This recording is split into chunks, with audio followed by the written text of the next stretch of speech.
using infographics to communicate your science. Most people are getting their information through social media, and I think it's a great way to showcase your research quickly and concisely using infographics. All right, so just quickly about me. I'm from Long Island, New York. I am a rising junior majoring in economics and finance. I work as an honors peer advisor for the Honors College. And I have some experience doing some disaster law research with the Jill Anderson Fund. And I also am the publications chair at my business fraternity, Alpha Kappa Psi. So those are some screenshots of the newsletters that I put out to send to the alumni. So why are infographics important? So infographics are graphic visual representations of information, data, or knowledge intended to present information quickly and clearly. So that's really important if you're trying to showcase your science, and some people aren't always willing to click on a link or read an article, so they want their information quickly and concisely.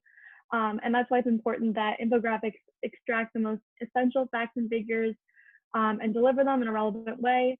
They can transform information into a memorable, attention-grabbing format, and they help increase public engagement. So that can help you get future funding if people are interested in your work. How do you go about transforming your research or an article into an infographic? So I think you can really narrow it down to 4 steps.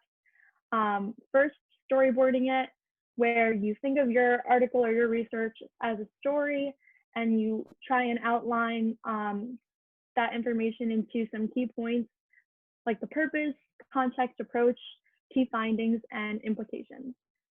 The second is to wireframe, so that's really focusing on the main idea, the flow of the story, and what the most important parts are that you want to communicate to your audience.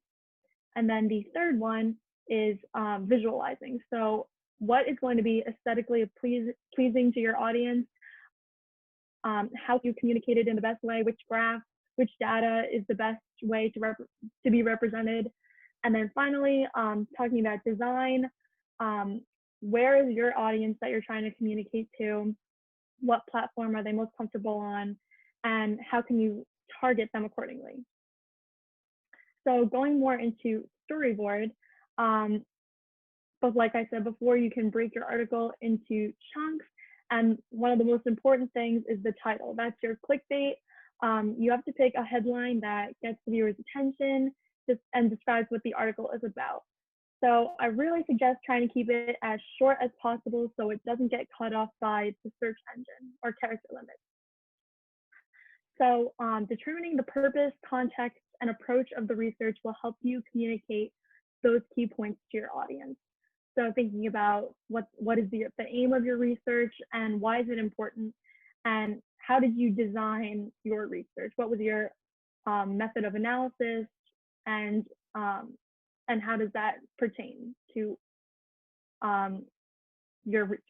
So also thinking about the implications and what kind of impact you want your research to have is super important. It could be newsworthy, it could change things. So really try and think about all of these things. And then the second is to wireframe. Like I said before, we're looking for the most integral parts of the article. So we're gonna try and design a hierarchy and the key points and the subpoints that support that argument, and then trying to find a narrative flow that the audience can easily understand. So you don't have to fit your entire article or all of your research in one infographic. It's more of an invitation or an advertisement to come read more about your research. So it's really a simplification, and it doesn't have to be too detailed. And then the third thing that we want to think about is visualization. So how can you design your charts and graphs? I use Excel because I think it's really easy to use. Try and make your images relevant to your research and your story. And again, try and keep it as simple as possible. So think about white space. Try not to crowd it too much because you don't want to overwhelm your audience. And this leads into the design. So at Project WiCCED, we have a set color palette that we try and focus our work on. So we think about color associations too, like green is positive usually, and red could be negative. So really think about the implications of those colors and trying to pick a font that is legible and professional and doesn't look too crazy. So we also have to think about your audience and who it's aimed at and picking the platform that works for them. So at Project WiCCED, we really look and focus on Twitter. We just started an Instagram. So if you're picking something like Instagram, it's really important to format your work in that typical square shape to make sure that it doesn't get cut off. So like Katie mentioned before, Canva is an amazing site. It's my go-to for designing infographics. It's free and it already has a bunch of templates that already fit the crops from Instagram. So this is just something recent that I put together. Recently, Kent Messer published an article that was on Delaware Online, and I was tasked with turning it into an infographic style that's super easy to read.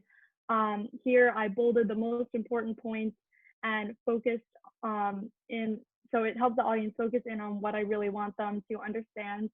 And it's sticking with our color palette, which is blue and tan. And we also always include our little logos at the bottom. So that's it. I look forward to hearing your questions at the end.